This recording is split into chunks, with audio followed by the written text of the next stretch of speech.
कौन थे राजा वीर विक्रमादित्य? क्या आप जानते हैं? चलिए आज जानते हैं कौन थे वीर विक्रमादित्य, क्योंकि ये हमारे इतिहास का विषय है और ये हम सबको जानना चाहिए। बड़े ही शर्म की बात है कि महाराज विक्रमादित्य के बारे में देश को लगभग शून्य बराबर ज्ञान है, जिन्होंने भारत को सोने की चिड़िया बनाया और स्वर्णिम काल लाए।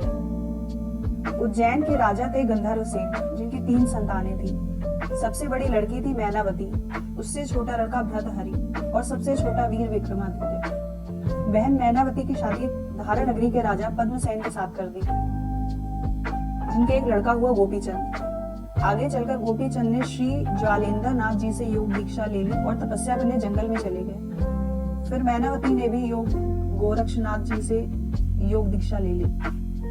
आज यह देश और यहाँ की संस्कृति केवल विक्रमादित्य के कारण अस्तित्व में है। अशोक मौर्य ने बौद्ध धर्म अपना लिया था और बौद्ध बनकर 25 साल राज किया था। भारत में तब सनातन धर्म लगभग समाप्ति पर आ गया था और देश में बौद्ध और जैन ही हो गए थे। रामायण और महाभारत जैसे ग्रंथ खो गए थे। महाराज विक्रम ने ही पुनः उनकी खोज करवाकर स्थापित किया। विष्णु और शिव जी के मंदिर बनवाए और सनातन को बचाया। विक्रमादित्य के 9 रत्नों में से एक कालिदास ने अभिज्ञान शाकुंतलम लिखा, जिसमें भारत का इतिहास है। अन्यथा भारत का इतिहास क्या, मित्रों, हम भगवान कृष्ण और राम को ही खो चुके थे।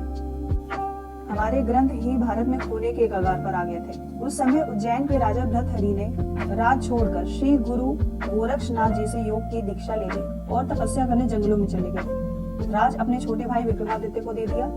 वीर विक्रमादित्य भी श्री गुरु गोरक्षनाथ जी से योग दीक्षा लेकर राजपाट संभालने लगे और आज उन्हीं के कारण सनातन बचा हुआ है और हमारी संस्कृति बची हुई है। महाराज विक्रमादित्य ने केवल धर्म ही नहीं बचाया, उन्होंने देश को आर्थिक तौर पर सोने की चिड़िया बनाया। उनके राज को ही भारत का स्वर्णिम राज कहा जाता है।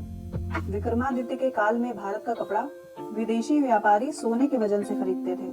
भारत में इतना सोना आ गया था कि विक्रमादित्य काल में सोने के सिक्के चलते थे। आप गूगल इमेज कर विक्रमादित्य के सोने के सिक्के देख सकते हैं।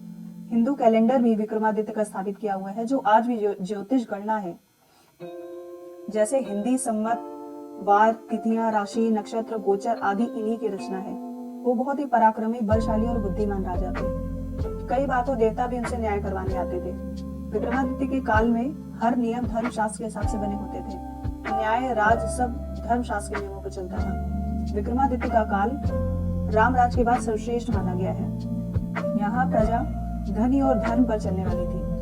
पर बड़े दुख की बात है कि भारत के सबसे महानतम राजा के बारे में कांग्रेसी और वामपंथियों का इतिहास भारत की जनता को शून्य ज्ञान देता है। कृपया शेयर करें ताकि देश जान सके कि सोने की चिड़िया वाला देश का राजा कौन था।